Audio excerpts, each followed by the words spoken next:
ഇന്ന് നമ്മൾ ഡിസ്കസ് ചെയ്യാൻ പോകുന്നത് സെക്കൻഡ് മൊഡ്യൂളാണ്, സെക്കൻഡ് യൂണിറ്റ് ആണ്. Unit 2, information processing in learning and memory. കഴിഞ്ഞ ക്ലാസ്സിൽ നമ്മൾ പഠിച്ചത് ഫസ്റ്റ് യൂണിറ്റ് ആയിരുന്നു, അത് ഇൻട്രൊഡക്ഷൻ ആയിരുന്നു എന്ന് നമ്മൾ പറഞ്ഞു. ആ ഇൻട്രൊഡക്ഷന്റെ കുറച്ചും കൂടെ വിശദമായിട്ടുള്ള ഡിസ്കഷൻ ആണ് ഇനി വരാൻ പോകുന്ന പാഠങ്ങളൊക്കെ വരുന്നത്, യൂണിറ്റ്സ് ഒക്കെ വരുന്നത്. കഴിഞ്ഞ ക്ലാസ്സിൽ നമ്മുടെ ടോപ്പിക് ഏതാണ്? നമ്മുടെ പുസ്തകത്തിന്റെ പേരെന്താണ്? കോഗ്നിറ്റീവ് സൈക്കോളജി ആണല്ലോ അല്ലെ. കോഗ്നിറ്റീവ് സൈക്കോളജി എന്ന് പറഞ്ഞാൽ എന്താണ്? കഴിഞ്ഞ ക്ലാസ്സിൽ നമ്മൾ ഡിസ്കസ് ചെയ്തതാണ്. എന്താണ് കോഗ്നിറ്റീവ് സൈക്കോളജി? കോഗ്നിറ്റീവ് സൈക്കോളജി എന്ന് പറഞ്ഞാൽ scientific study of mind and mental പ്രോസസ്സിനെയാണ് എന്ത് പറയാം? കോഗ്നിറ്റീവ് സൈക്കോളജി എന്ന് പറയാം. കോഗ്നിറ്റീവ് സൈക്കോളജി എന്ന് പറഞ്ഞാൽ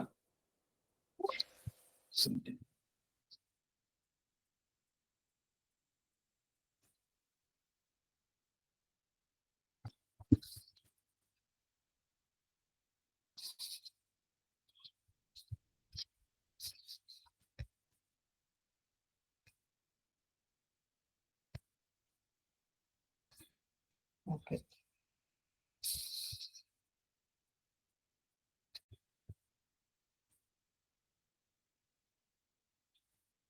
കോഗ്നിറ്റീവ് സൈക്കോളജി എന്ന് പറഞ്ഞാൽ എന്താണ്?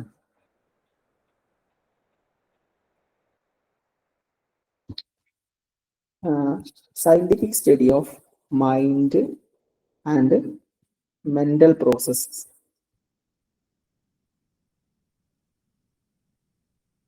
ഇത് നമ്മൾ കഴിഞ്ഞ ക്ലാസ്സിൽ ഡിസ്കസ് ചെയ്തതാണ് ഈ ഡെഫിനിഷൻ.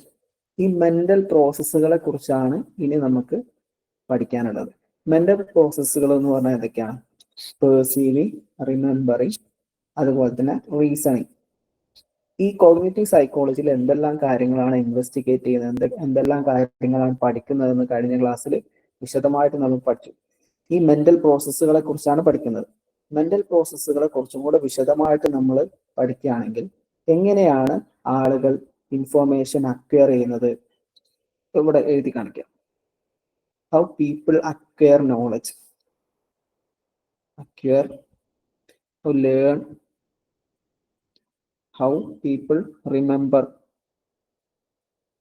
ഇതൊക്കെ കഴിഞ്ഞ ക്ലാസ്സിൽ പറഞ്ഞതാട്ടോ, ഇൻട്രൊഡക്ഷൻ ആണ്.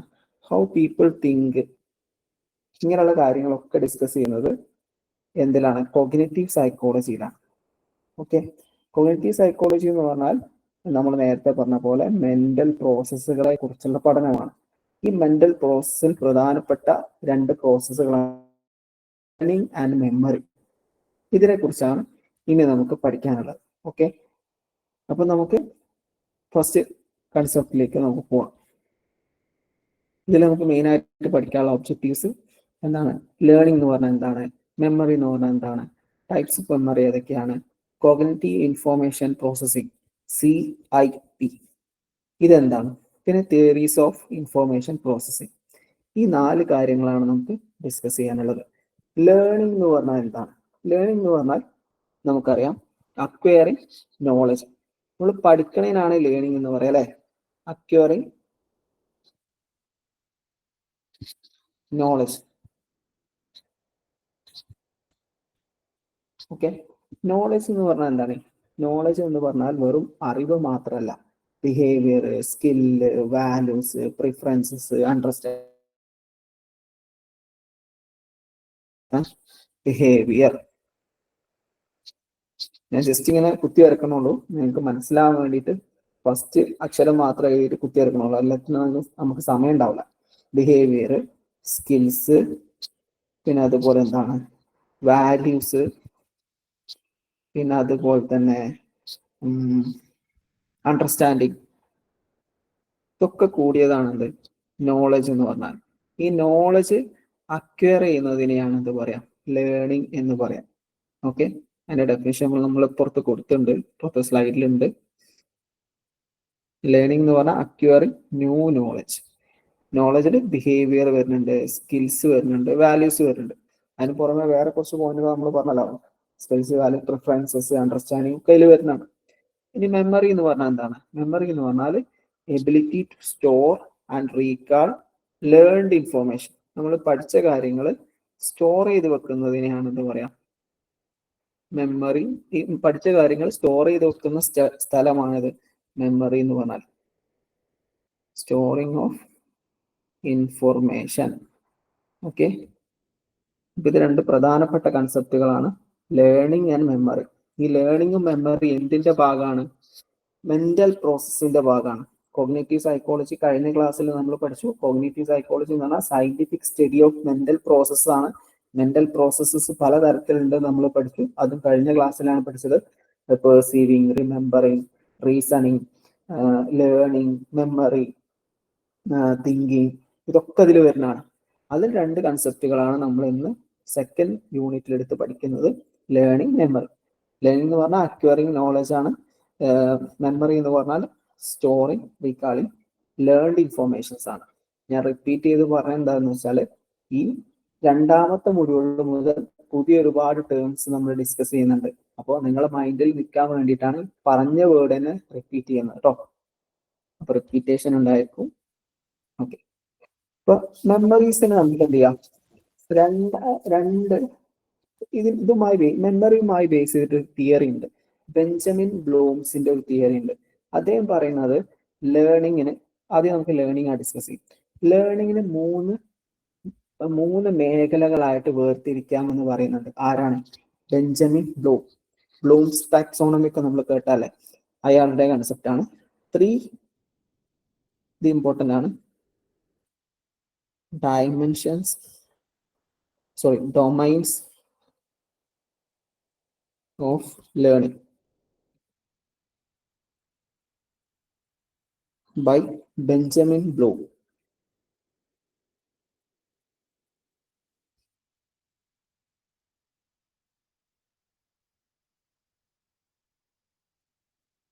ഇത് നമുക്കിതിൽ പഠിക്കാനുള്ള ഏറ്റവും പ്രധാനപ്പെട്ട ഒരു കൺസെപ്റ്റ് ആണ്. അദ്ദേഹം ഈ ഡൊമൈൻസ് എന്ന് പറഞ്ഞാൽ മേഖലകളായിട്ട്, പഠന മേഖലകൾക്കാണ് ഡൊമൈൻസ് എന്ന് പറയും. ഉദാഹരണമായിട്ട് ഇപ്പൊ നമുക്ക് സയൻസിനെ നമുക്ക് ഫിസിക്സ്, കെമിസ്ട്രി, ബയോളജി ആയിട്ട് ഡിവൈഡ് ചെയ്യാം. അതിനെ വീണ്ടും ബോട്ടണി എന്നൊക്കെ പറഞ്ഞ് പലതരത്തിൽ നമ്മൾ ഡിവൈഡ് ചെയ്യാറുണ്ട്. അതേപോലെ തന്നെ ലേണിങ്ങിനെ ബെഞ്ചമിൻ ബ്ലൂംസ് 3 ഡിവൈഡ് ചെയ്യുന്നുണ്ട്. അതിന് 3 തലങ്ങളുണ്ട് എന്ന് പറയുന്നുണ്ട്. ഈ 3 തലങ്ങളും ഇന്റർ കണക്റ്റഡ് ആണ് എന്നും പറയുന്നുണ്ട്. ഏതൊക്കെയാണ് ഈ 3 തലങ്ങൾ? ഇത് ഇമ്പോർട്ടൻ്റ് ആണ്, ഇത് എക്സാമിന് ചോദിക്കാറുണ്ട്. മാത്രമല്ല, ഇനി വരുന്ന പാഠങ്ങളിൽ, ഇനി വരുന്ന ബ്ലോക്കുകളിലും യൂണിറ്റുകളിലും ഇതിന്റെ പലതരത്തിലുള്ള ഡിസ്കഷൻ, പല ആംഗിളിലുള്ള ഡിസ്കഷൻസും ഉണ്ടായിരിക്കും. അപ്പൊ ഈ ടേംസ് ശരിക്ക് പഠിച്ചു വെക്കാം. ഫസ്റ്റ് ആണ് എന്ത്? Cognitive domain. Cognitive domain. രണ്ടാമത്തതാണ് സൈക്കോമോട്ടോർ ഡൊമൈൻ.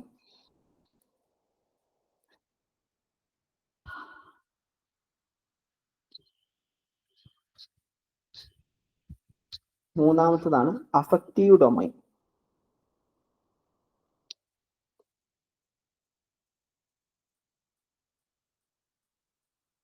ഇതിൽ ഫസ്റ്റ് നമുക്ക് കോഗ്നിറ്റീവ് ഡൊമൈൻ എന്താണെന്ന് നോക്കാം. കോഗ്നിറ്റീവ് ഡൊമൈൻ എന്നുകൊണ്ട് ഉദ്ദേശിക്കുന്നത് പലതരത്തിലുള്ള മെന്റൽ ടാസ്കുകൾ ഡീൽ ചെയ്യുന്ന മേഖലയാണ് കോഗ്നിറ്റീവ് ഡൊമൈൻ. അതായത് calculating, discussing, analysing, problem solving. നമുക്ക് ജസ്റ്റ് എഴുതാം. ഇതിൽ വരുന്നത് കാൽക്കുലേറ്റിംഗ്, രണ്ടാമത് വരുന്നത് എന്താ പറഞ്ഞത്? ഡിസ്കസിങ്,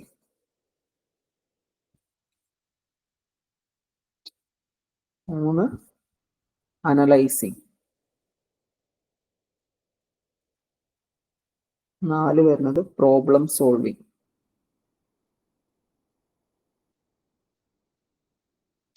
അപ്പൊ നമുക്ക് പല ആവശ്യങ്ങൾക്കും നമ്മളെ മെമ്മറി കാൽക്കുലേറ്റ് ചെയ്യുക, പലതരത്തിലുള്ള ഡിസ്കഷൻസ് നടത്തുക, അനലൈസ് ചെയ്യുക, പ്രോബ്ലം സോൾവ് ചെയ്യുക, ഇതിനൊക്കെ വേണ്ടി ഉപയോഗിക്കുന്ന മേഖലയാണ് കോഗ്നിറ്റീവ് ഡൊമൈൻസ് ഓഫ് ലേണിംഗ് എന്ന് പറഞ്ഞാൽ. ഓക്കെ, ഇത് ഇമ്പോർട്ടൻ്റ് ആണ്. ഇനി അടുത്തത് നമുക്ക് നോക്കാം. അടുത്തതാണ് സൈക്കോമോട്ടോർ ഡൊമൈൻസ്. മോട്ടോർ സ്കിൽസ് ആയ നമ്മളെ ഫിസിക്കൽ ബോഡി, അതിന്റെ മൂവ്മെന്റ്സിനാണെന്ന് പറയാം മോട്ടോർ സ്കിൽസ് എന്ന് പറയാം.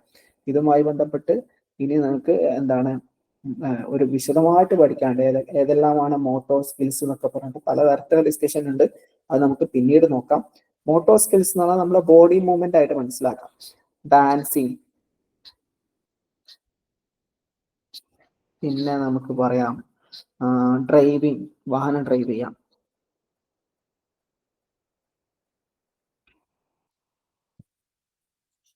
ഇങ്ങനെ റൈറ്റിംഗ് എക്സാമ്പിളുകളാണ് പറയുന്നത്. ഇത് ഈ സമയത്തൊക്കെ നമ്മൾ യൂസ് ചെയ്യുന്നത് സൈക്കോമോട്ടോർ ഡൊമൈൻ ആണ്.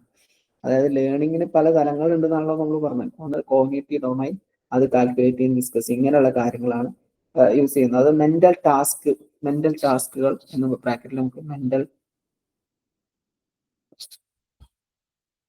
ടാസ്ക്. സൈക്കോമോട്ടോർ ഡൊമൈനിൽ എന്താണ് മോട്ടോർ സ്കിൽസ് ആണ്.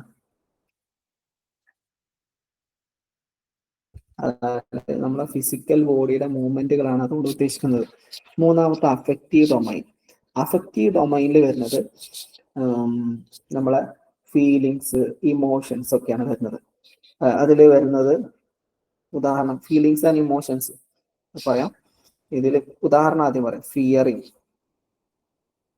ഭയം, അതുപോലെ ഹേറ്റ്, വെറുപ്പ്, ഹേറ്റിങ്, പിന്നെ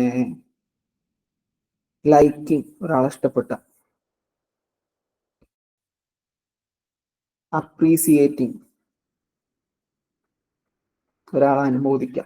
ഇങ്ങനെയുള്ളതൊക്കെ ഏതിലാണ് ഈ വരുന്നത്?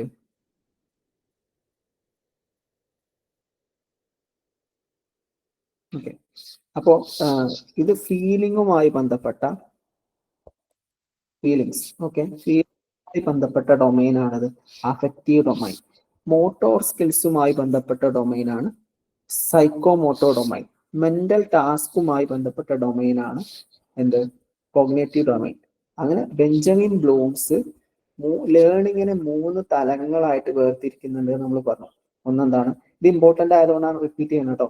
ഇമ്പോർട്ടന്റ് ആണ്, ശരിക്കും പഠിച്ചു വെക്കുക. അതിന്റെ നോട്ട്സ് ഞാൻ പ്രൊവൈഡ് ചെയ്യുന്നുണ്ട്, അതിൽ നോക്കുക. 3 തലങ്ങളുണ്ട്. ബെഞ്ചമിൻ ഇദ്ദേഹം പറയുന്നതെന്ന് വെച്ചാൽ ഈ 3 തലങ്ങളും ചില സാഹചര്യങ്ങളിൽ ഒരുമിച്ച് പ്രവർത്തിക്കാറുണ്ട്. എങ്കിലും ഇതെന്താണ്? മ്യൂച്വലി എക്സ്ക്ലൂസീവ് ആണ്. ഈ ഓരോ പ്രവർത്തനങ്ങളും ഇപ്പൊ എക്സാമ്പിൾ പറയാം, മോട്ടോർ സ്കിൽസ് ചെയ്യാൻ വേണ്ടിയിട്ട് ഒരിക്കലും എന്തിന്റെ ആവശ്യമില്ല? മെന്റൽ കോഗ്നേറ്റീവ് ഡൊമൈൻ്റെ ആവശ്യമില്ല. പക്ഷെ അതുപോലെ അത് കണക്റ്റഡ് ആയിട്ടുള്ള പല കാര്യങ്ങളുണ്ട്. അതുപോലെ തന്നെ ഫീലിങ്സ്, എഫക്റ്റീവ് ഡൊമൈനും സൈക്കോമോട്ടോർ ഡൊമൈനും തമ്മിൽ വ്യത്യാസമുണ്ട്. പക്ഷെ പല സാഹചര്യങ്ങളിലും ഇത് ഇന്റർ കണക്റ്റഡ് ആയിട്ട് പ്രവർത്തിക്കാറുണ്ട്. ഫോർ എക്സാമ്പിൾ, നമ്മൾ ചെസ് കളിക്കാം. ചെസ് കളിക്കുന്ന സമയത്ത് നമ്മൾക്ക് കാൽക്കുലേഷൻ വരുന്നുണ്ട്, അതുപോലെ തന്നെ നമ്മളെ ബോഡി മൂവ്മെന്റ്സ് വരുന്നുണ്ട്, അതേപോലെ തന്നെ നമുക്ക് ഫീലിങ്സും വരുന്നുണ്ട്. സന്തോഷം, സങ്കടം, ഇങ്ങനെയുള്ള ഫീലിങ്സ് വരുന്നുണ്ട്.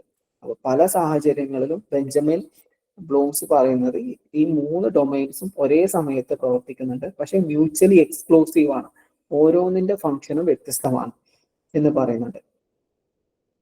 ഇനി ഇതിൽ നമുക്ക് ഡിസ്കസ് ചെയ്യാനുള്ള മറ്റൊരു കാര്യമാണ് 3 തരത്തിലുള്ള മെമ്മറികളുണ്ട്.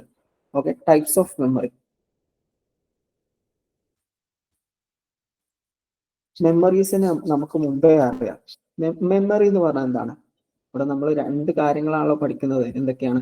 ഒന്ന് ലേണിങ്, രണ്ടാമത്തെ മെമ്മറി. നമ്മൾ ലേണിങ്ങിനെ കുറിച്ച് ഡിസ്കസ് ചെയ്തു. ലേണിംഗ് എന്ന് പറഞ്ഞാൽ എന്താണ്? അക്വയറിങ് ന്യൂ നോളജ് എന്നാണ് നമ്മൾ ലേണിങ്ങിനെ കുറിച്ച് പറഞ്ഞത്. ഇനി മെമ്മറി എന്ന് പറഞ്ഞാൽ storage and recall of learned information ആണ്. മെമ്മറീസിനെ നമുക്ക് 2 ആയിട്ട് വേർതിരിക്കാൻ പറ്റും. ജനറലി 2 ആയിട്ട് വേർതിരിക്കാൻ പറ്റും. Types of memory.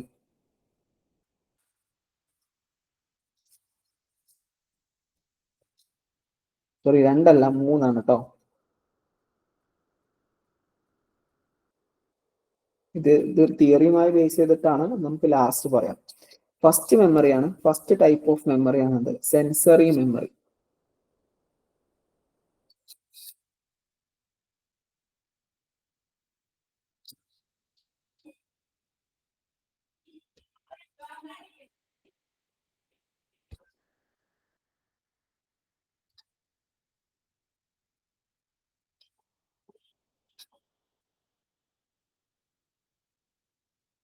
രണ്ടാമത്തെ ടൈപ്പ് ഓഫ് മെമ്മറിയാണ് ഷോർട്ട് ടേം മെമ്മറി.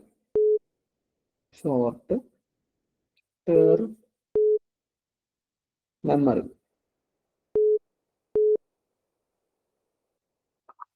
മൂന്നാമത്തെ മെമ്മറിയാണ് ലോങ് ടേം മെമ്മറി.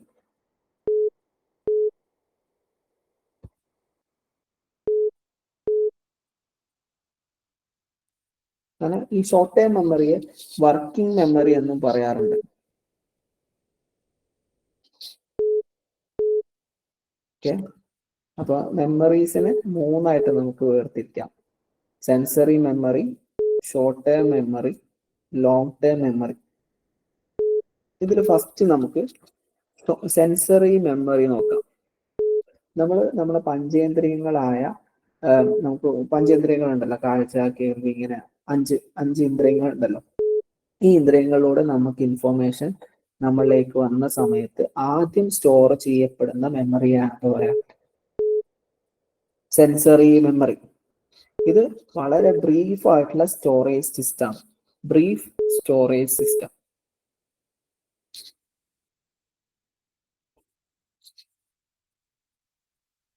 വളരെ കുറഞ്ഞ സമയത്തേക്ക് മാത്രമേ ഇൻഫോർമേഷൻ ഇതിൽ സ്റ്റോർ ചെയ്യക്കുള്ളൂ. എക്സാമ്പിൾ പറയുകയാണെങ്കിൽ 0.5 സെക്കൻഡ് ആണ് നമ്മളെ വിഷൻ, കാഴ്ച സ്റ്റോർ ചെയ്യപ്പെടുള്ളൂ. അതുപോലെ 3 സെക്കൻഡ് നേരം നമ്മളെ ഹിയറിംഗ്, കേൾവി സ്റ്റോർ ചെയ്യപ്പെടുന്നുണ്ട്. ഓക്കെ, അങ്ങനെ വളരെ കുറഞ്ഞ സമയത്തേക്ക് മാത്രം സ്റ്റോർ ചെയ്യപ്പെടുന്ന മെമ്മറിയാണെന്ന് പറയാം സെൻസറി മെമ്മറി എന്ന് പറയാം. ഈ സെൻസറി മെമ്മറിയില് നമുക്കുണ്ടാവുന്ന സെലക്റ്റീവ് അറ്റൻഷൻ, ഈ സെലക്റ്റീവ് അറ്റൻഷന്റെ ഭാഗമായിട്ട് ഇൻഫോർമേഷൻ എങ്ങോട്ട് പോകും? ഷോർട്ട് ടൈം മെമ്മറിയിലേക്ക് പോകും. നമ്മൾ പഞ്ചേന്ദ്രിയങ്ങളോടെ നിരവധി ഇൻഫോർമേഷൻസ് ദിവസം കേൾക്കുന്നുണ്ട്, ഓരോ നിമിഷവും കേൾക്കുന്നുണ്ട്. ഈ കേൾക്കുന്ന എല്ലാ ഇൻഫോർമേഷൻസും ഷോർട്ട് ടൈം മെമ്മറിയിലേക്ക് പോകില്ല. നമുക്ക് ആവശ്യമില്ലാത്ത നമ്മൾ സ്കിപ്പ് ചെയ്യും. സെലക്റ്റീവ് അറ്റൻഷന്റെ ഭാഗമായിട്ട് ചില കാര്യങ്ങൾ നമ്മൾ ശ്രദ്ധിക്കുന്ന സമയത്ത് ആ കാര്യങ്ങൾ നമ്മൾ കേൾക്കും. ഇപ്പോൾ നമ്മൾ ക്ലാസ് കേട്ടുകൊണ്ടിരിക്കുന്ന സമയത്ത് ഒരുപാട് ശബ്ദങ്ങൾ നമുക്ക് ചുറ്റും നടക്കുന്നുണ്ട്. ടിവിയുടെ കരയുന്നുണ്ട്, ഫാൻ കറങ്ങുന്ന സൗണ്ട് ഉണ്ട്, അങ്ങനെ പലതരത്തിലുള്ള സൗണ്ടുകൾ നമുക്ക് കേൾക്കുന്നുണ്ട്. പക്ഷെ നമ്മൾ കേൾക്കുന്നത് നമ്മൾ ക്ലാസ്സിലേക്കാണ് ശ്രദ്ധിക്കുന്നത്. അതുകൊണ്ട് ഇത് മാത്രം എങ്ങോട്ട് പോകും? ഷോർട്ട് ടൈം മെമ്മറിയിലേക്ക് പോകും. ഓക്കെ, ഷോർട്ട് ടൈം മെമ്മറി എന്ന് പറഞ്ഞാൽ ഫോർ എക്സാമ്പിൾ ഇവിടെ മില്ലറിന്റെ ഒരു മാജിക് നമ്പറിനെ കുറിച്ച് നമുക്ക് പഠിക്കാനുണ്ട്. മില്ലേഴ്സ്, ഇതിനെ കുറിച്ച് നമുക്ക് ഡീറ്റെയിൽ ആയിട്ട് പറയാൻ കേട്ടോ. Magic number. ആരാണ് മില്ലർ? എന്താണ് ഇയാളെ മാജിക് നമ്പർ എന്നൊക്കെ നമുക്ക് പിന്നീട് വിശദമായിട്ട് പഠിക്കാനുണ്ട്. ഇദ്ദേഹം പറഞ്ഞത് എന്താണെന്ന് വെച്ചാൽ, ഒരാളെ ഷോർട്ട് ടൈം മെമ്മറിയിൽ 7 ± 2 കാര്യങ്ങൾ മാത്രമേ എന്ത് ചെയ്യാൻ പറ്റുള്ളൂ? ഒരു സമയത്ത് സ്റ്റോർ ചെയ്യാൻ പറ്റുള്ളൂ.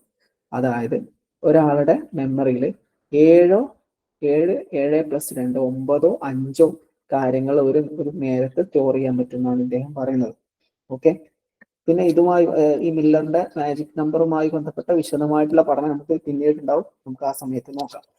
പിന്നെ ഇതിൽ 3 സെക്കൻഡ് ടു 20 സെക്കൻഡ് വരെയാണ് നമ്മളെ ഇൻഫോർമേഷൻസ് ഇതിൽ എന്ത് ചെയ്യുന്നത്?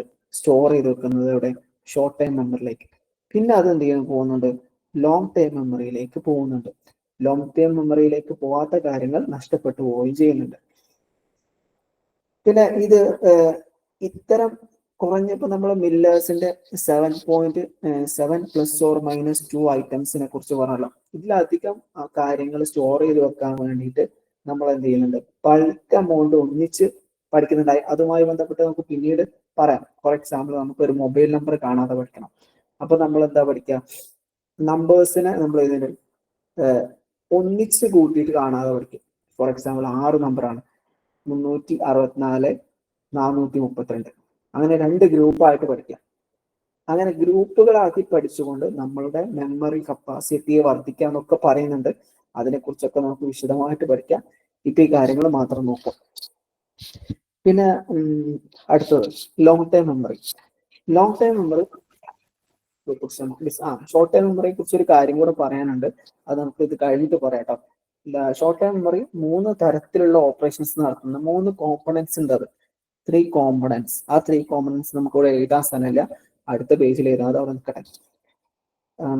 അടുത്ത് ലോങ് ടേം മെമ്മറിനെ കുറിച്ച് വരാം. ലോങ് ടേം മെമ്മറി എന്ന് പറഞ്ഞാൽ പെർമനന്റ് സ്റ്റോറേജ് സിസ്റ്റം ആണ്. Permanent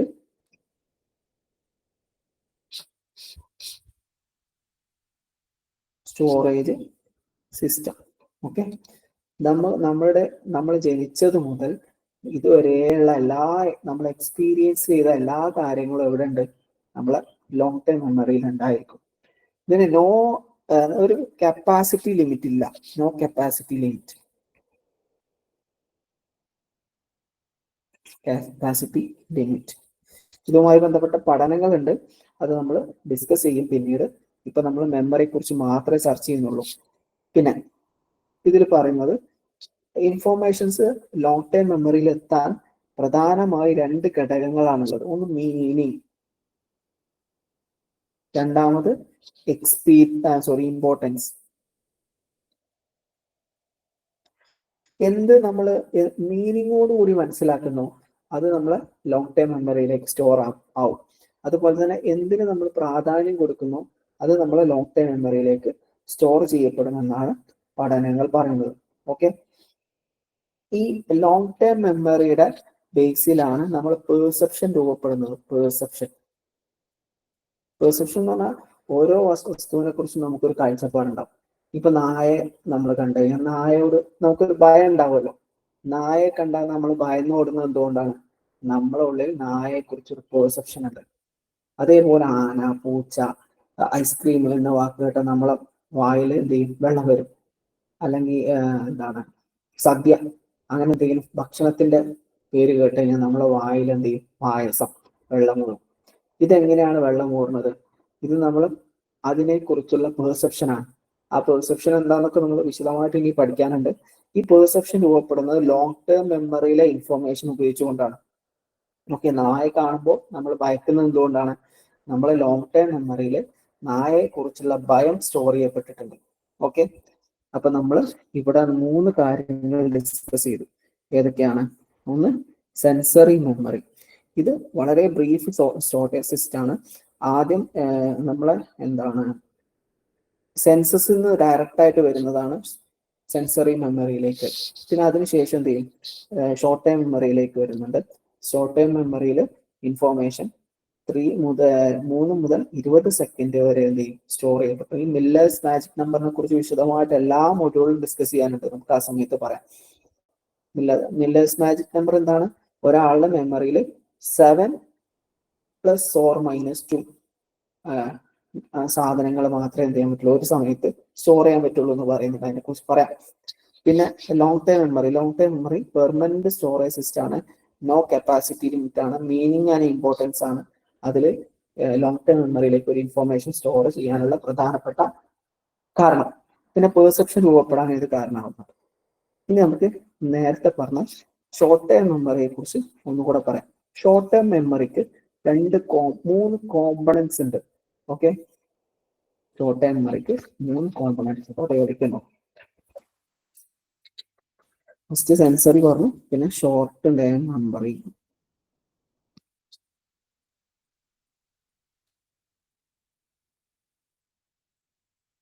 short time memory, 3 components of short time memory. Components ആണ് നമ്മൾ പറയുന്നത്.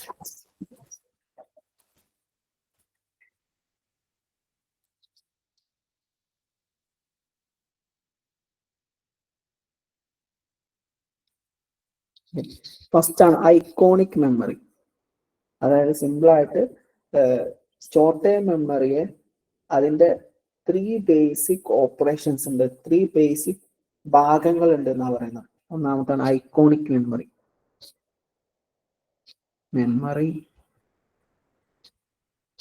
രണ്ടാമത്തതാണ് അക്യൂസ്റ്റിക് മെമ്മറി.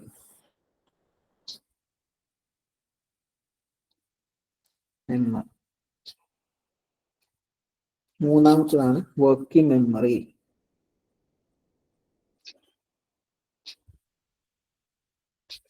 ഇതില് ഐക്കോണിക് മെമ്മറിയുടെ ഫംഗ്ഷൻ വിഷ്വൽ ഇമേജസുമായി ബന്ധപ്പെട്ട കാര്യങ്ങൾ സ്റ്റോർ ചെയ്യപ്പെടുക എന്നതാണ്. ഇതാണ് വിഷ്വൽ ഇമേജസ്. വിഷ്വൽ ഇമേജുമായി ബന്ധപ്പെട്ട കാര്യങ്ങൾ ഡീൽ ചെയ്യുന്നത് ആരാണ്? ഐക്കോണിക് മെമ്മറിയാണ്. അടുത്തത് സൗണ്ടുമായി ബന്ധപ്പെട്ട മെമ്മറി ഏതാണ്? അക്യൂസ്റ്റിക് മെമ്മറിയാണ്. ഓക്കെ. അടുത്ത് വർക്കിംഗ് മെമ്മറി. നമ്മൾ കറണ്ട് തോട്ട്സിനെ പ്രോസസ് ചെയ്യുക എന്നുള്ളതാണ് എന്ത്? വർക്കിംഗ് മെമ്മറിയുടെ പ്രധാനപ്പെട്ട ഉദ്ദേശം. Active processing of current thought.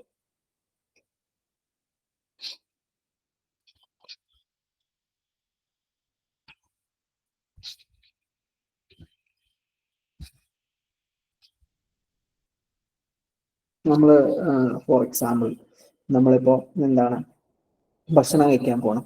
ഭക്ഷണം കഴിക്കാൻ പോകുമ്പോൾ ഡയറക്റ്റ് നമ്മൾ ഭക്ഷണം കഴിക്കാൻ പോലല്ല, ആദ്യം നമ്മൾ കൈ കഴുകും, എന്നിട്ട് ചെയറിൽ ഇരിക്കും, എന്നിട്ട് എന്തെങ്കിലും പാത്രത്തിൽ ഭക്ഷണം ഇടും, എന്നിട്ടാണ് നമ്മൾ കഴിക്കുക. അപ്പൊ അതിനെന്തുണ്ട്? നമ്മൾ ഇപ്പോ ചെയ്തുകൊണ്ടിരിക്കുന്ന പ്രവർത്തനങ്ങൾക്ക് ആവശ്യമായ മെമ്മറി പ്രൊവൈഡ് ചെയ്യുന്നത് വർക്കിംഗ് മെമ്മറിയാണ്. അതെങ്ങനെയാണെന്നുള്ളത് അതുമായി ബന്ധപ്പെട്ട് വിശദമായ പഠനങ്ങൾ നമുക്ക് നടത്താനുണ്ട്. അപ്പൊ ഈ 3 components of short term memory നമ്മൾ ഡിസ്കസ് ചെയ്തു. ഇത് ഇമ്പോർട്ടൻ്റ് ആണ്. ഓക്കെ. ഇനി നമുക്ക് അടുത്തതായിട്ട് പഠിക്കാനുള്ളത് cognitive information processing. Cognitive information processing എന്ന് പറഞ്ഞാൽ ഈ അപ്രോച്ച് നിലവിൽ വന്നത് 1940കളിലും 50കളിലുമാണ്. ഓക്കെ. ഹ്യൂമൻ തോട്ട്സ്, അതായത് മനുഷ്യൻ പറയുന്നതെന്ന് വെച്ചാൽ മനുഷ്യന്റെ ഈ കാലയളവിലാണ് എന്ത് കമ്പ്യൂട്ടറിന്റെ പ്രാധാന്യം വർദ്ധിച്ചത്. മനുഷ്യൻ എന്ത് ചെയ്ത് മനുഷ്യന്റെ ബ്രെയിനും കമ്പ്യൂട്ടറിന്റെ ഫംഗ്ഷൻ എന്ത് ചെയ്തു? താരതമ്യം ചെയ്യാൻ തുടങ്ങി. അപ്പോൾ ഹ്യൂമൻ ബ്രെയിനും കമ്പ്യൂട്ടറും താരതമ്യം ചെയ്ത് പഠിക്കുന്ന കൺസെപ്റ്റിനെയാണ് എന്താ പറയാം? കോഗ്നിറ്റീവ് ഇൻഫോർമേഷൻ പ്രോസസ്സിംഗ് എന്ന് പറയാം. കോഗ്നിറ്റീവ് ഇൻഫോർമേഷൻ പ്രോസസ്സിംഗ്, CIP എന്ന് പറയും. ഇവിടെ മൈൻഡ് ഒരു സോഫ്റ്റ്വെയർ ആയിട്ട് കണക്കാക്കപ്പെടുന്നുണ്ട്, അതുപോലെ ബ്രെയിന് ഹാർഡ്വെയർ ആയിട്ടും കണക്കാക്കപ്പെടുന്നുണ്ട്. ഓക്കെ. നമ്മൾ ബ്രെയിന് ഫിസിക്കൽ സ്ട്രക്ചറിന്റെ ഭാഗമായിട്ട് ഹാർഡ്വെയർ, ഫോർ എക്സാമ്പിൾ നമുക്ക് ബ്രെയിൻ നമ്മൾ എന്താണ് കീബോർഡ്, മൗസ്, ഇതൊക്കെ എന്താണ് ഹാർഡ്വെയർ ആണ്. അതുപോലെ കാണാനും തൊടാനും പറ്റുന്ന ഒരു സാധനമാണല്ലോ ബ്രെയിൻ എന്ന് പറയുന്നത്. ബ്രെയിൻ നമുക്ക് തൊടാൻ പറ്റില്ലെങ്കിലും നമുക്ക് എന്ത് ചെയ്യാൻ പറ്റും? അത് ഒബ്സർവബിൾ ആണ്. മൈൻഡ് നമുക്ക് ഫീൽ ചെയ്യാനേ പറ്റുള്ളൂ. അതേപോലെ തന്നെ സോഫ്റ്റ്വെയർ നമുക്ക് ഫീൽ ചെയ്യാനേ പറ്റുള്ളൂ. പലതരത്തിലുള്ള സോഫ്റ്റ്വെയറുകൾ നമ്മൾ യൂസ് ചെയ്യാറുണ്ട് അല്ലെ? ടൈപ്പിങ്ങിന് വേണ്ടിയുള്ള സോഫ്റ്റ്വെയർ യൂസ് ചെയ്യും, അതുപോലെ ഗൂഗിൾ ക്രോം, ഇതൊക്കെ എന്താണ് ഓരോ പലതരത്തിലുള്ള ഓരോ ആപ്ലിക്കേഷൻസ് ഉണ്ടാവും. സോഫ്റ്റ്വെയർ, പലതരത്തിലുള്ള സോഫ്റ്റ്വെയർ. ഞാൻ കോളേജിൽ അധ്യാപകനാണ്. കുട്ടികളുടെ അറ്റൻഡൻസ് എടുക്കാൻ വേണ്ടി സോഫ്റ്റ്വെയർ യൂസ് ചെയ്യുന്നുണ്ട്. ചെയ്യുന്നുണ്ടാവും, ഓഫീസിൽ വർക്ക് ചെയ്യുന്നുണ്ടാവും, അപ്പൊ ടാലി ഉപയോഗിക്കുന്ന ആൾക്കാരുണ്ടാവും, പലതരത്തിലുള്ള സോഫ്റ്റ്വെയറുകൾ ഉപയോഗിക്കാറുണ്ട്. അപ്പോൾ മനുഷ്യനെയും അതുപോലെ കമ്പ്യൂട്ടറിനെയും താരതമ്യം ചെയ്ത് പഠിക്കുന്ന അപ്രോച്ചിനെയാണ് എന്താ പറയാ? CIP എന്ന് പറയാം, കോഗ്നിറ്റീവ് ഇൻഫോർമേഷൻ പ്രോസസ്സിംഗ് എന്ന് പറയാം. ഇനി ഈ കോഗ്നിറ്റീവ് ഇൻഫോർമേഷൻ പ്രോസസ്സിങ്ങിന് ഇതിന് പ്രധാനപ്പെട്ട പ്രിൻസിപ്പിൾസ് ഏതൊക്കെയാണ് നോക്കാം. ഇപ്പൊ നമ്മൾ എന്താ പറയുക? കോഗ്നിറ്റീവ് ഇൻഫോർമേഷൻ പ്രോസസ്സിംഗ് എന്ന് പറഞ്ഞാൽ എന്താണ്? കമ്പ്യൂട്ടർ അതുപോലെ തന്നെ മനുഷ്യന്റെ ബ്രെയിനും താരതമ്യം ചെയ്ത് പഠിക്കാം. ഇവിടെ പ്രധാനപ്പെട്ട ചില എന്ത് ചെയ്യുന്നുണ്ട്? പ്രത്യേകതകൾ പറയുന്നുണ്ട്.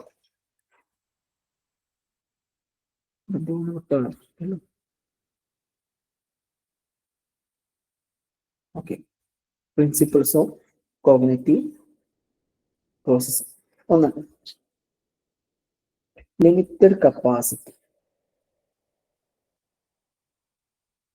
കുറഞ്ഞ മനുഷ്യന്റെ ബ്രെയിനിന്റെ ഒരു പ്രത്യേകത എന്ന് വെച്ചാൽ ഒരു കുറഞ്ഞ സമയത്ത് എന്താണ് ലിമിറ്റഡ് കപ്പാസിറ്റി ഇൻഫോർമേഷൻസ് മാത്രമേ എന്ത് ചെയ്യാൻ പറ്റുള്ളൂ? പ്രോസസ് ചെയ്യാൻ പറ്റുള്ളൂ.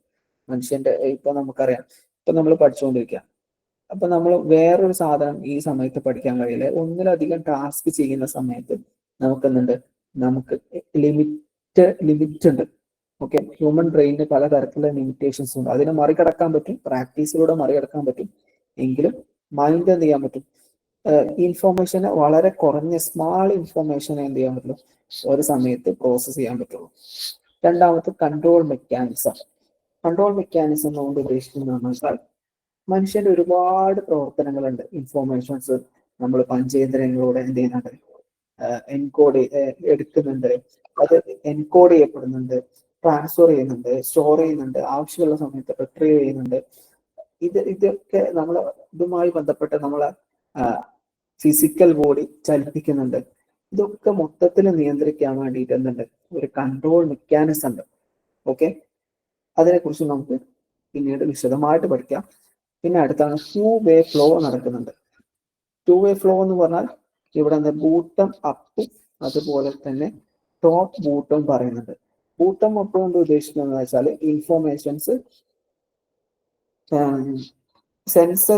Sensory organs sensory organ bottom up.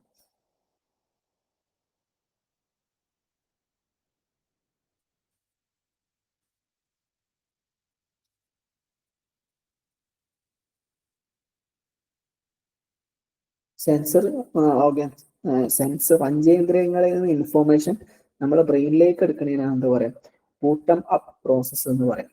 ഇനി അടുത്തത് ടോപ്പ് ഡൗൺ കൊണ്ട് ഉദ്ദേശിക്കുന്നത് എന്താ?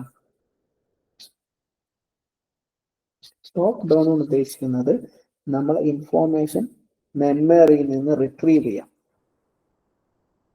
Retrieving information from memory. Okay, അതൊന്ന് മനസ്സിലാക്കിയാൽ മതി.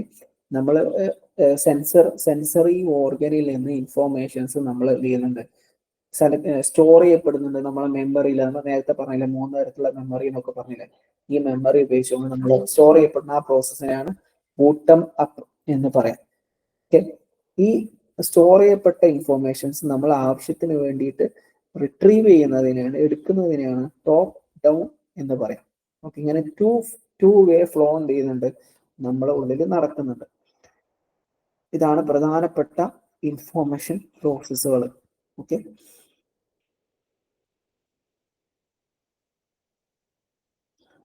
ഇനി നമുക്ക് അടുത്തതായിട്ട് ഡിസ്കസ് ചെയ്യാനുള്ളത് എന്താണ്, information processing, learning and memory.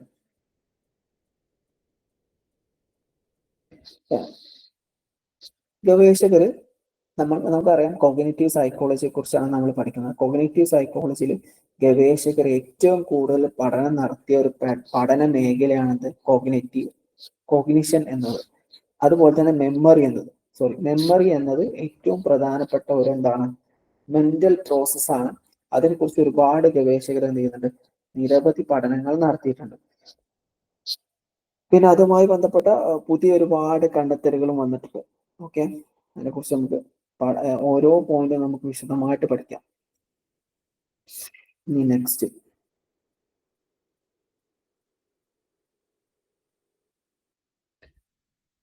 ഇനി 2 തരത്തിലുള്ള cognitive information processing model of learning. 2 തരത്തിലുള്ള കോഗ്നിറ്റീവ് ഇൻഫോർമേഷൻ പ്രോസസ്സിംഗ് മോഡലുകളുണ്ട്. അതിൽ ഫസ്റ്റത്തെ നമ്മൾ ഓൾറെഡി ഡിസ്കസ് ചെയ്തതാണ്. ഫസ്റ്റത്തെ ഏതാണ്? CIP ആണ്.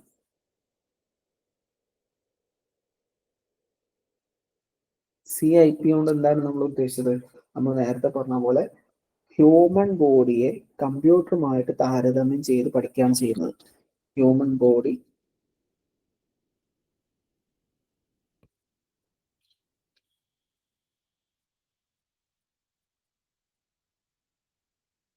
എന്താണ്? CIP, cognitive information processing.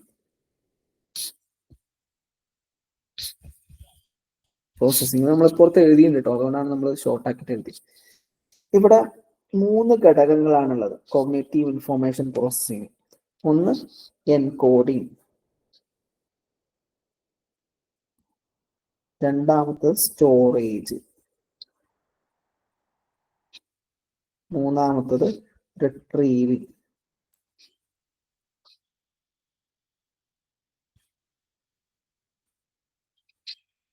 Encoding എന്ന് പറഞ്ഞാൽ എന്താണ്?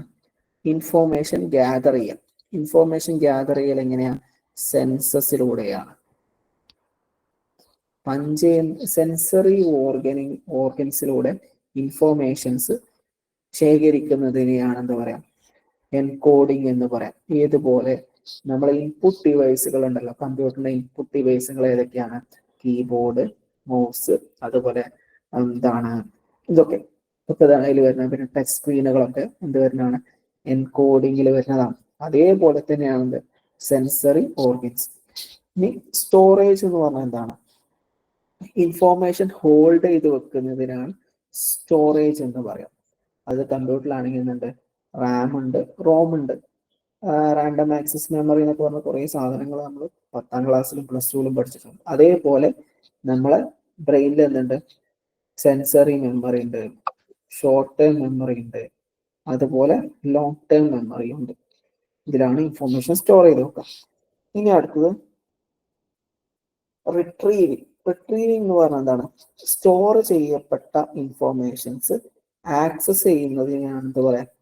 ആക്സസ് ചെയ്യുക, റിട്രീവിങ് എന്ന് പറയും. അതായത് നമ്മളെ ബ്രെയിനിൽ സ്റ്റോർ ചെയ്ത് വെച്ച ഇൻഫോർമേഷൻസ് നമുക്ക് ആക്സസ് ചെയ്യാൻ പറ്റും. ഒരു നായയെ കണ്ടു കഴിഞ്ഞാൽ നമ്മൾ ഭയപ്പെടുന്നത് കൊണ്ടാണ്, നമ്മളെ മെമ്മറിയിൽ സ്റ്റോർ ചെയ്യപ്പെട്ട ഇൻഫോർമേഷൻ നമ്മൾ ആക്സസ് ചെയ്തുകൊണ്ടാണ്. അതേപോലെ തന്നെ ഇപ്പോൾ ഞാൻ നിങ്ങൾക്ക് വേണ്ടി ക്ലാസ് എടുക്കുന്നുണ്ട്. ഈ PPT ഞാൻ ഇന്നലെ റെഡിയാക്കി വെച്ചതാണ്. ഇന്നലെ റെഡിയാക്കി വെച്ച PPT ഇപ്പൊ ക്ലാസ് എടുക്കാൻ വേണ്ടി ഞാൻ ആക്സസ് ചെയ്യുന്നുണ്ടല്ലോ, അത് എന്താണ്? റിട്രീവിങ് ആണ്. ഓക്കെ, അപ്പൊ നമ്മൾ എന്താണ് CIP മോഡൽ ഡിസ്കസ് ചെയ്തു. മെമ്മറിയുടെ 2 തരത്തിലുള്ള മോഡലുകളാണ് നമ്മൾ ചർച്ച ചെയ്യുന്നത്. ഒന്ന് CIP മോഡൽ, രണ്ടാമത്തെ അറ്റ്കിൻസൺ ആൻഡ് ഷിഫ്രിൻ മോഡൽ. ഇത് പ്രധാനപ്പെട്ട രണ്ടാമത്തെ മോഡൽ വളരെ പ്രധാനപ്പെട്ട ഒരു മോഡലാണ്. പക്ഷെ ഓൾറെഡി നമ്മൾ പറഞ്ഞു കഴിഞ്ഞു. അപ്പൊ ഇത് ഓക്കെ അല്ലേ? രണ്ടാമത്തെ മോഡൽ നമ്മൾ ഓൾറെഡി പറഞ്ഞൊരു മോഡലാണ്, എങ്കിലും ഈ 2 ആൾക്കാരെ പേര് പറഞ്ഞിട്ടില്ല എന്നേ ഉള്ളൂ. അപ്പൊ അത് ഓക്കെ, ഇത് ക്ലിയർ ആയി എന്ന് വിചാരിക്കുന്നു. ഇനി next രണ്ടാമത്തേതാണ് Atkinson and Shiffrin model. എന്താണ്?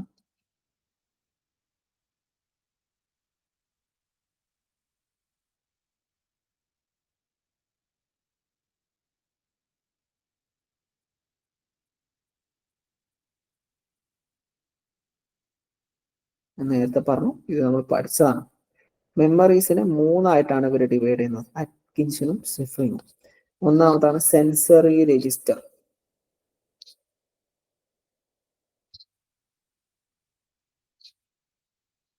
നമ്മൾ നേരത്തെ പഠിച്ചില്ലേ, സെൻസറി മെമ്മറി, അത് തന്നെയാണ് സെൻസറി രജിസ്റ്റർ.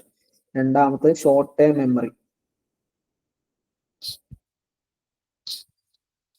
നേരത്തെ പറഞ്ഞ പോലെ ഷോർട്ട് ടേം മെമ്മറി നമ്മൾ നേരത്തെ പഠിച്ചതാണ്, ആ സാധനം തന്നെയാണ്. മൂന്നാമത്താണ് long term memory. Long term memory ഇതെന്താണോ നമ്മൾ നേരത്തെ പഠിച്ചത് ആ സാധനം തന്നെയാണ്. പക്ഷെ ഇവിടെ നമ്മൾ 2 ആൾക്കാരെ പേര് പറഞ്ഞേ ഉള്ളൂ. ഇത് നേരത്തെ പറയാതിരിക്കാൻ കാരണം എന്താ വെച്ചാൽ ഈ കൺസെപ്റ്റ്, ഈ തിയറി നമുക്ക് പിന്നീട് ഡിസ്കസ് ചെയ്യാനുള്ളതുകൊണ്ടാണ്. ഷോർട്ട് സെൻസറി മെമ്മറി എന്ന് പറഞ്ഞാൽ എന്താണ്? പ്രൈമറി മെമ്മറിയാണ്. ആദ്യം സെൻസറി ഓർഗനിൽ നിന്ന് ഇൻഫോർമേഷൻ വരുന്നത് എവിടേക്കാണ്? സെൻസറി രജിസ്റ്ററിലേക്കാണ്, അല്ലെങ്കിൽ സെൻസറി മെമ്മറിയില സെൻസസ് ഇൻഫോർമേഷൻ വരുന്നു. പിന്നെ അതിൽ നമ്മൾ ശ്രദ്ധിക്കപ്പെട്ട ഇൻഫോർമേഷൻ എന്ത് ചെയ്യുന്നുണ്ട്? ഷോർട്ട് ടൈം മെമ്മറിയിൽ. ഇത് വർക്കിംഗ് മെമ്മറിയാണ്. അതായത് നമ്മൾ ഒരു കാര്യം ചെയ്തുകൊണ്ടിരിക്കുമ്പോൾ വർക്കിംഗ് മെമ്മറിയിലാണ് ഇൻഫോർമേഷൻ ഉണ്ടാവുക. ഇപ്പൊ ഞാൻ ക്ലാസ് എടുത്തുകൊണ്ടിരിക്കുന്ന ടോപ്പിക്ക് വർക്കിംഗ് മെമ്മറിയിൽ, അതായത് ഷോർട്ട് ടേം മെമ്മറിയിലാണ് ഉണ്ടാവുക. ഇപ്പൊ ഞാൻ ഭക്ഷണം കഴിച്ചുകൊണ്ടിരിക്കുക, അതുമായി ബന്ധപ്പെട്ട ഇൻഫോർമേഷൻ ആണ് ഉണ്ടാവുക ഷോർട്ട് ടേം മെമ്മറിയിൽ ഉണ്ടാവുക. ലോങ് ടേം മെമ്മറിയിൽ എല്ലാ ഇൻഫോർമേഷൻസും ഉണ്ടാവും. ഇതുവരെയുള്ള എല്ലാ ഇൻഫോർമേഷൻസും ഇവിടെ ഉണ്ടാവും, ലോങ് ടേം മെമ്മറിയിൽ ഉണ്ടായിരിക്കും. ഇനി നമുക്ക് ഇതിൽ അധികം പറയേണ്ടതില്ല എന്ന് വിചാരിക്കുന്നു. ഇനി നെക്സ്റ്റ്, ഇനി development of memory and information processing, ഇതിനെ കുറിച്ച് നമുക്ക് ഡിസ്കസ് ചെയ്യാം. അപ്പൊ ഇവിടെ ഇദ്ദേഹം പറയുന്നത് ഒരാളുടെ കോഗ്നിറ്റീവ് എബിലിറ്റി ഡെവലപ്പ് ചെയ്യുന്നത് 2 രീതിയിലൂടെയാണ്. കോഗ്നിറ്റീവ് എബിലിറ്റി,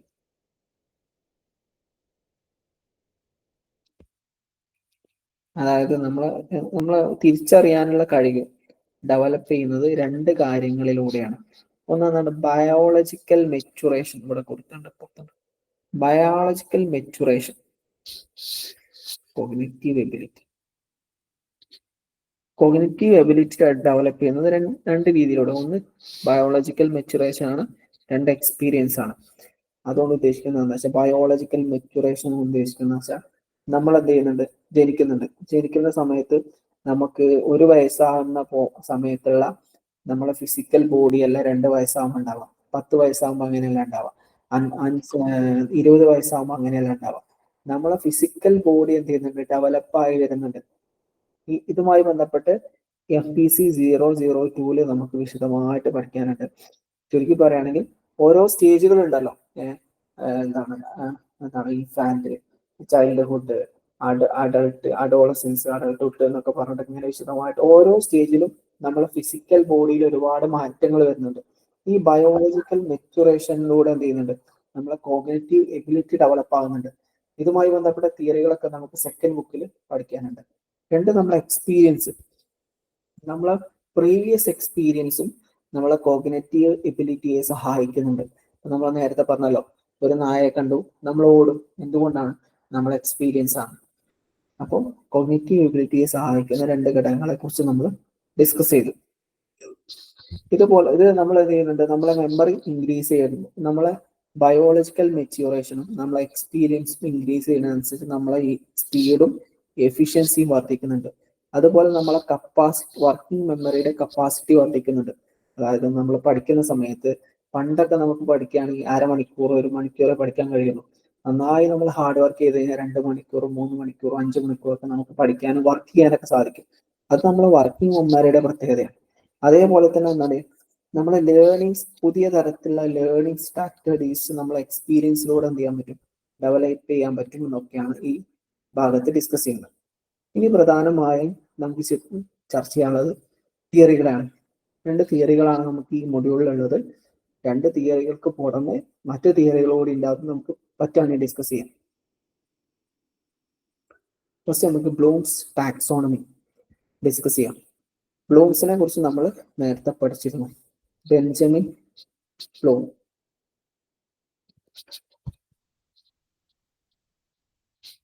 ഇതാണ് ഇദ്ദേഹത്തിന്റെ മുഴുവൻ പേര്. ഇദ്ദേഹത്തെ കുറിച്ച് വിശദമായിട്ട് നമുക്ക് പിന്നീട് പഠിക്കാം. ഇദ്ദേഹം കോഗ്നിറ്റീവ് സൈക്കോളജി, കോഗ്നിറ്റീവ് ഡൊമൈൻസിന് എന്ത് ചെയ്യുന്നുണ്ട്, നമ്മളെ നമുക്ക് തിരിച്ചറിയാനുള്ള കഴിവിനെ നമുക്ക് പല ഘട്ടങ്ങളായിട്ട് വേർതിരിക്കുന്നുണ്ട്. ഇവിടെ നമ്മൾ ഏറ്റവും കോംപ്ലക്സ് സിമ്പിൾ ആണ് നമ്മൾ എഴുതിയിട്ടുള്ളത് കേട്ടോ. ശരിക്കും എഴുതുന്ന സമയത്ത് 1 2 3 4 5 6 ഇങ്ങനെയാണ് പറയാം. തിരിച്ചു എഴുതാറുണ്ട്, 2 രീതിയിലും പറയാറുണ്ട്. ഓക്കെ, അപ്പൊ ഫസ്റ്റ് നമുക്ക് ഇദ്ദേഹം 6 ലെവൽ ഓഫ് തിങ്കിങ്ങിനെ കുറിച്ച് പഠിക്കുന്നുണ്ട്. നമ്മൾ എക്സാം നമ്മൾ ക്വസ്റ്റ്യൻസ് പേപ്പർ ഒക്കെ പ്രിപ്പയർ ചെയ്യുന്ന സമയത്ത് ഇതിന്റെ ബേസിലാണ് ക്വസ്റ്റ്യൻ പേപ്പർ പ്രിപ്പയർ ചെയ്യാം. കുറച്ചു മുമ്പ് കാലിക്കറ്റ് യൂണിവേഴ്സിറ്റിയിൽ അടുത്ത ഇപ്പോ FIUGP ആണല്ലോ നടക്കുന്നത്.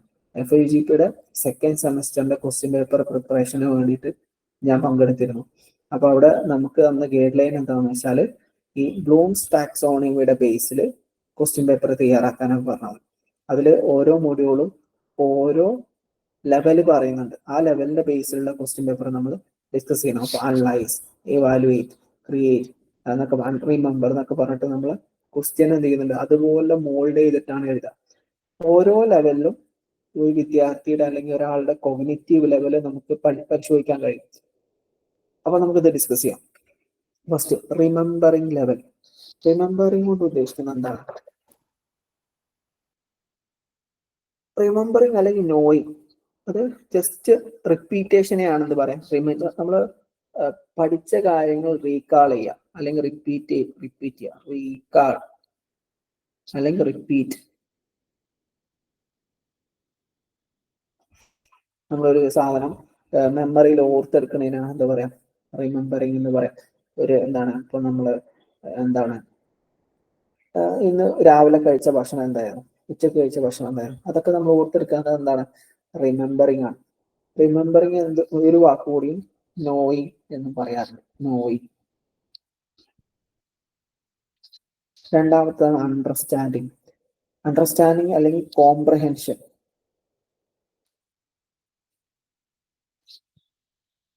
കോംപ്രഹെൻഷൻ കൊണ്ട് ഉദ്ദേശിക്കുന്നത് അണ്ടർസ്റ്റാൻഡിങ് അല്ലെങ്കിൽ എന്താണ്, സമ്മറൈസിങ്, അല്ലെങ്കിൽ paraphrasing.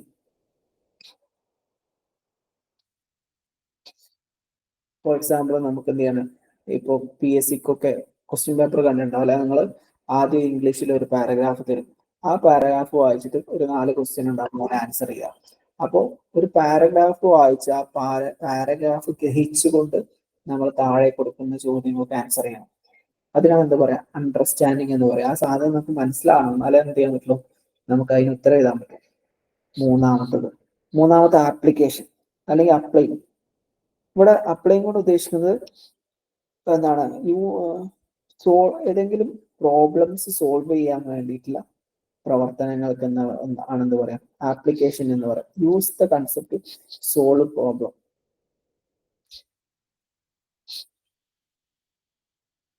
Use the concept to solve problem.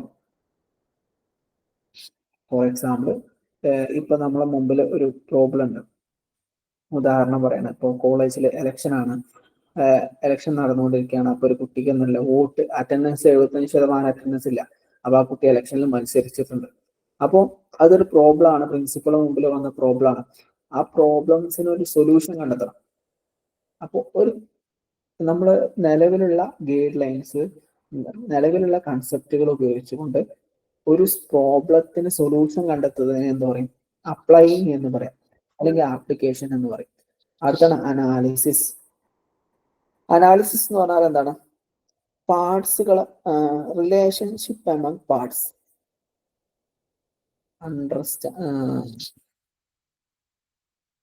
Relationship among parts.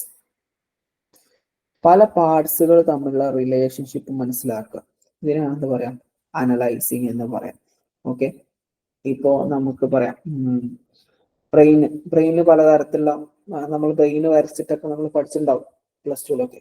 ബ്രെയിന് പലതരത്തിലുള്ള, ബ്രെയിനുള്ളിൽ പല ഭാഗങ്ങളുണ്ടല്ലോ, ഓരോ ഭാഗങ്ങളും തമ്മിൽ പരസ്പരം എങ്ങനെ ബന്ധപ്പെട്ട് കിടക്കുന്നു നമുക്ക് എന്ത് ചെയ്യാൻ പറ്റും, കമ്പയർ ചെയ്ത് പഠിക്കാൻ പറ്റും. അതിനെന്ത് പറയും, അനലൈസ് എന്ന് പറയും. ഓക്കെ, ഒന്നോ അതിലധികമോ കാര്യങ്ങളെ താരതമ്യം ചെയ്ത് പഠിക്കുന്നതിനാണ് അനലൈസിങ് എന്ന് പറയുന്നത്. അടുത്ത ഇവാലുവേറ്റിംഗ്. ഇവാലുവേറ്റിംഗ് എന്ന് പറഞ്ഞാൽ എന്താണ്, ക്രിട്ടിക്കൽ ജഡ്ജ്മെന്റിനാണെന്ന് പറയാം ഇവാലുവേറ്റിംഗ് എന്ന് പറയാം. Critical judgment. ഓക്കെ, ക്രിട്ടിക്കൽ ജഡ്ജ്മെന്റിന് എന്ത് പറയും, ഇവാലുവേഷൻ എന്ന് പറയും. അതായത് നമ്മൾ ഒരു പ്രോബ്ലം നമ്മളെ മുമ്പിൽ ഉണ്ടാവും, അതിനെ നമുക്ക് എന്ത് ചെയ്യാൻ പറ്റും, ജഡ്ജ് ചെയ്യാൻ പറ്റും. ഫോർ എക്സാമ്പിൾ എന്താണ്, ഇപ്പൊ നിങ്ങളെ മുമ്പിൽ എന്താണ്, കോളേജിൽ ഒരാൾ യൂണിഫോം ഇടാതെ വന്നിട്ടുണ്ട്. അപ്പൊ വരുന്ന സമയത്ത് എന്താണ്, എന്തുകൊണ്ടാണ്, അപ്പൊ ആ കുട്ടിയെ നമ്മൾ എന്ത് ചെയ്യാൻ, കോളേജിലെ നിയമമാണ് യൂണിഫോം ഇടാതെ വരാൻ പാടില്ല എന്നുള്ളത്. അപ്പോൾ നമ്മൾ എന്ത് ചെയ്യണം, ആ വ്യക്തിയെ നമ്മൾ ജഡ്ജ് ചെയ്യണം. ആ കുട്ടി മോശമായ ഒരു കുട്ടിയാണ്, നല്ല പറഞ്ഞാൽ കേൾക്കാത്ത കുട്ടിയാണ്, അല്ല, നമ്മൾ ജഡ്ജ് ചെയ്യുന്നത് പ്രോപ്പർ വേയിലൂടെ, സിസ്റ്റമാറ്റിക് വേയിലൂടെ ആയിരിക്കണം. ഇതിനൊക്കെ അനലൈസിന്റെയും ആപ്ലിക്കേഷന്റെയും അനലൈസിന്റെ ഒക്കെ ഏറ്റവും മുകളിലാണെന്ത്, ക്രിട്ടിക്കൽ ജഡ്ജ്മെന്റ് എന്നതുകൊണ്ട് ഉദ്ദേശിക്കുന്നത്. അതിനെ കുറിച്ച് വിശദമായിട്ട് നമുക്ക് ഇനി പറയാം, ഡിസ്കസ് ചെയ്യാം. അടുത്താണ് ക്രിയേറ്റിംഗ്. ക്രിയേറ്റിംഗ് എന്ന് പറഞ്ഞാൽ എന്താണ്, ജനറേറ്റിംഗ് ന്യൂ ഐഡിയ.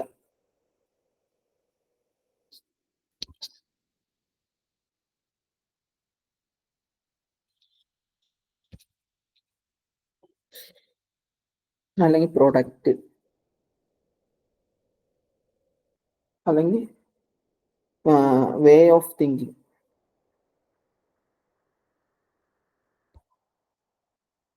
അതേക്കുറിച്ച് നോട്ടിലുണ്ട്, അതാണ് ഇങ്ങനെ സ്പീഡിൽ എഴുതുന്നത്. സ്ലോയിൽ എഴുതി കഴിഞ്ഞാൽ നമ്മളെ സമയം അങ്ങനെ നീണ്ടുപോകും. അപ്പോൾ ക്രിയേറ്റിംഗ് എന്ന് പറഞ്ഞാൽ പുതിയൊരു സാധനം ക്രിയേറ്റ് ചെയ്യാം. അതായത് ഇപ്പോൾ ന്യൂട്ടന്റെ തലയിൽ ആപ്പിൾ വീണു, അപ്പൊ അദ്ദേഹം എന്ത് ചെയ്തു, തിയറി തന്നെ അവിടെ ബിൽഡ് ചെയ്തു, പുതിയൊരു ഐഡിയ അദ്ദേഹം ക്രിയേറ്റ് ചെയ്തു. അതേപോലെ തന്നെ പുതിയ പ്രൊഡക്റ്റുകൾ നിലവിൽ വരുന്നു, പുതിയ സാധനങ്ങൾ നിലവിൽ വരുന്നു അല്ലെ. ഇതൊക്കെ എന്തിനാ, ഇപ്പോൾ നമ്മൾ ഫോർ എക്സാമ്പിൾ ഒരാള് ബാത്റൂമിൽ, ഫോർ എക്സാമ്പിൾ പറയാം, ഇപ്പോൾ ബാത്റൂമിൽ പല്ലിനെ കണ്ടു. അപ്പൊ അതിന്റെ അടുത്ത് കുറെ ബ്രഷുകൾ, വീട്ടിലെ ബ്രഷൊക്കെ നമ്മൾ വാഷ് ബേസിന്റെ അടുത്ത് വെക്കുമല്ലോ ബാത്റൂമിൽ. അപ്പോൾ പല്ല് അതിന്റെ അടുത്ത് നിൽക്കുന്നത് കണ്ടു. അപ്പൊ അയാൾക്ക് തോന്നി, ഇങ്ങനെ ഈ ബ്രഷുകൾ ഇങ്ങനെ ഇട്ട് കഴിഞ്ഞാൽ പല്ല് എന്ത് ചെയ്യും, അത് കടിക്കും, അപ്പൊ ശരീരത്തിന് കേടാണ്. അപ്പൊ നമുക്ക് എന്തുകൊണ്ട് ഈ ബ്രഷുകൾ ഇട്ട് വെക്കാൻ ഒരു ബോക്സ് ഉണ്ടാക്കിക്കൂടാ, അങ്ങനെ ഐഡിയ അയാളുടെ ഉള്ളിൽ വന്നു. അങ്ങനെ എന്ത് ചെയ്തു, ആ ബ്രഷിന്റെ ബോക്സ് അദ്ദേഹം ഉണ്ടാക്കുകയും മാർക്കറ്റ് ചെയ്യുകയും ചെയ്തു. അപ്പൊ പുതിയ പ്രൊഡക്റ്റ് എന്ത് ചെയ്യുന്നുണ്ട്, ഒരു പ്രാക്ടിക്കൽ പ്രോബ്ലത്തിന്റെ സൊല്യൂഷൻ കണ്ടെത്തിയിട്ട് പുതിയൊരു ഐഡിയ ഡെവലപ്പ് ചെയ്യുകയും ഒരു പ്രൊഡക്റ്റ് ഇൻട്രൊഡ്യൂസ് ചെയ്യുകയും ചെയ്തു. ഇതിനെന്ത് പറയാം, ക്രിയേറ്റിംഗ് എന്ന് പറയാം. ഇതാണ് ഹയർ ലെവൽ കൊണ്ട് ഉദ്ദേശിക്കുന്നത്. ഓക്കെ, അപ്പൊ ബ്ലൂംസ് ടാക്സോണമിയുടെ ബേസിൽ 6 ലെവൽസ് നമ്മൾ പഠിച്ചു. ഇത് ഇനി അതിനെ കുറിച്ച് നമുക്ക് ഡിസ്കസ് ചെയ്യാനുണ്ട്. അടുത്ത ആളാണ് സ്റ്റേൺബർഗ്. സ്റ്റേൺബർഗിന്റെ ഇൻഫോർമേഷൻ പ്രോസസ്സിംഗ് അപ്രോച്ച്. സ്റ്റേൺബർഗിന്റെ ഇൻഫോർമേഷൻ പ്രോസസ്സിംഗ് അപ്രോച്ച് ആണ് കഴിയാനായി ലാസ്റ്റ് ടോപ്പിക്കാണ്.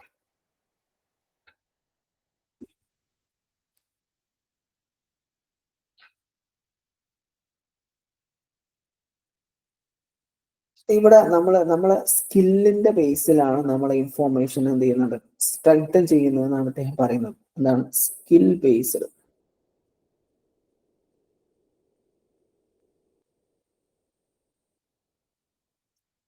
നേരത്തെ പലതരത്തിലുള്ള സ്റ്റേജുകളായിട്ടാണ് നമ്മൾ ഹ്യൂമൻ കോഗ്നിഷൻ ഡെവലപ്പ് ചെയ്യുന്നതാണ് ബ്ലൂംസ് പറയുന്നത്. പക്ഷെ ഇവിടെ അങ്ങനെയല്ല.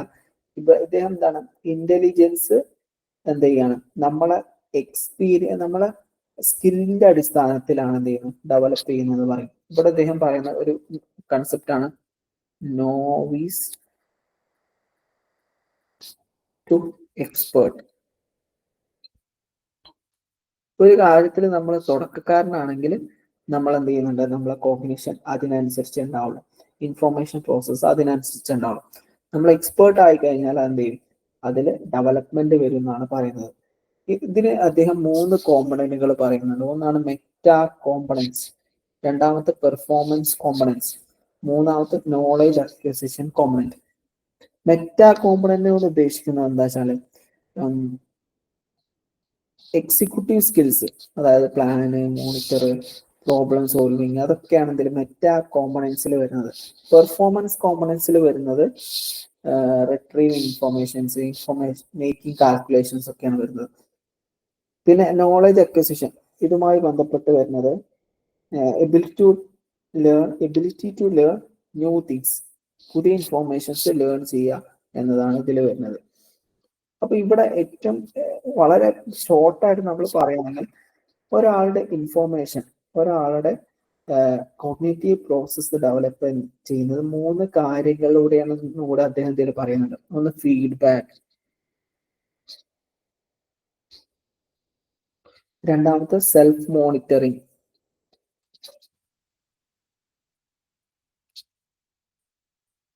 മൂന്നാമത്തത് ഓട്ടോമേഷൻ.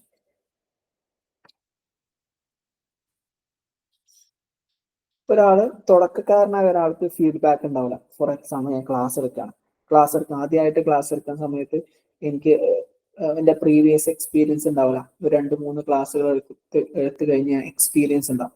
ആ ഫീഡ്ബാക്കിലൂടെ എന്ത് ചെയ്യാൻ പറ്റും, എനിക്ക് ഇമ്പ്രൂവ് ചെയ്യാൻ പറ്റും. ഈ ഫീഡ്ബാക്കിലൂടെ നമ്മളെ എക്സ്പീരിയൻസിലൂടെ സെൽഫ് മോണിറ്റർ ചെയ്യാൻ പറ്റും. അതുപോലെ എന്ത് ചെയ്യുന്നു, ഓട്ടോമേഷൻ നടക്കുന്നുണ്ട്.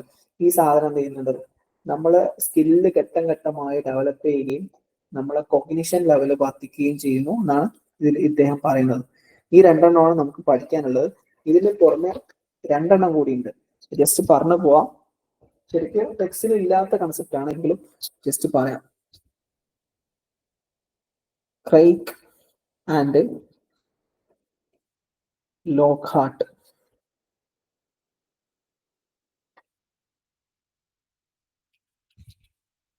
ഇദ്ദേഹത്തിന്റെ level of processing model, level of processing model of processing എന്ന് പറയും. ഇവിടെ ഇദ്ദേഹം 2 ടേംസ് ആണ് ഡിസ്കസ് ചെയ്യുന്നത്. ഒന്ന് ഷാലോ പ്രോസസ്സിംഗ്,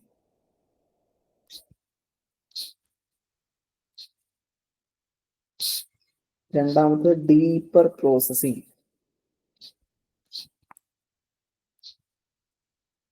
ഷാലോ പ്രോസസ്സിംഗ് എന്ന് പറഞ്ഞാൽ നമ്മൾ ബാഹ്യമായിട്ട് മാത്രമേ ഒരു കാര്യത്തിൽ ഇൻവോൾവ് ആകണമെന്നുള്ളൂ എങ്കിൽ അതിന്റെ അണ്ടർസ്റ്റാൻഡിങ് ലെവൽ കുറവായിരിക്കും. ഫോർ എക്സാമ്പിൾ, എന്താണ്, ഫിസിക്കൽ ഫീച്ചേഴ്സിന് മാത്രമേ പ്രാധാന്യം കൊടുക്കുന്നുള്ളൂ. വളരെ ബാഹ്യമായിട്ട് മാത്രമേ നമ്മൾ ഒരു കാര്യത്തിൽ ഫോക്കസ് ചെയ്യുന്നുള്ളൂ എങ്കിൽ അതിന്റെ കോഗ്നിറ്റീവ് ലെവൽ കുറവായി. ഡീപ്പായിട്ട് നമ്മൾ ഒരു സാധനത്തിൽ ഫോക്കസ് ചെയ്യുന്നുണ്ടെങ്കിൽ നമ്മളെ കോഗ്നിറ്റീവ് ലെവൽ കൂടുതലായിരിക്കും എന്നാണ് ക്രെയ്ക്ക് ആൻഡ് ലോക്ക്ഹാർട്ട് പറയുന്നത്. ഇതുമായി ബന്ധപ്പെട്ട മറ്റൊന്നും കൂടി ഉണ്ട്, സെൽഫ് റെഫറൻസ് എഫക്റ്റ് എന്ന് പറഞ്ഞിട്ട്. നാലാമത്തെ ഒന്ന്, ഇത് മൂന്നാണ് കേട്ടോ, ക്രെയ്ക്കിന്റെ ടെക്സ്റ്റിലില്ല, പക്ഷെ ടെക്സ്റ്റിൽ പല ഭാഗങ്ങളും മറ്റ് മൊഡ്യൂളുകളിൽ ഈ സാധനം ഡിസ്കസ് ചെയ്യുന്നുണ്ട്. അപ്പൊ ഞാൻ ജസ്റ്റ് ഇതിങ്ങോട്ട് എടുത്തിട്ടു എന്നേ ഉള്ളൂ.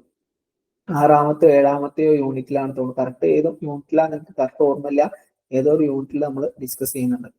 ഇനി അതേപോലെ മറ്റൊരു യൂണിറ്റിൽ, ഇത് ഏത് യൂണിറ്റിലാണ് നമുക്ക് ഡിസ്കസ് ചെയ്യാം എന്ന് പറയുന്നില്ല, പക്ഷെ ഏതോ ഒരു യൂണിറ്റിൽ ഡിസ്കസ് ചെയ്യുന്നുണ്ട് സെൽഫ് റെഫറൻസ് എഫക്റ്റ്. പറയുന്നത് വെച്ചാൽ നമ്മുടെ എന്താണ് സെൽഫ് റെഫറൻസസ്, നമ്മൾ സെൽഫുമായി ബന്ധപ്പെട്ട ബന്ധപ്പെട്ട കാര്യങ്ങൾ നമുക്ക് എന്ത് ചെയ്യാം, പെട്ടെന്ന് റീകാൾ ചെയ്യാൻ പറ്റും.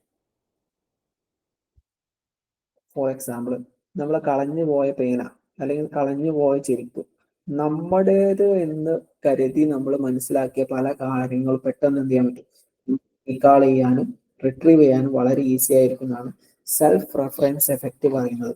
ഇതൊരു കൺസെപ്റ്റ് ആണ്. ഇതുമായി ബന്ധപ്പെട്ടുള്ള ടോപ്പിക് നമുക്ക് പിന്നീട് ലാസ്റ്റ് ഒരു മൊഡ്യൂളിൽ ഡിസ്കസ് ചെയ്യാനുണ്ട്.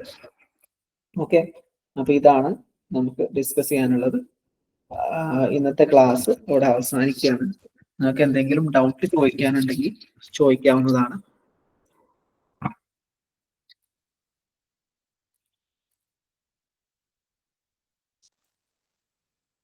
ഇതിന്റെ റെക്കോർഡിങ്സ് അവൈലബിൾ ആണോ സർ?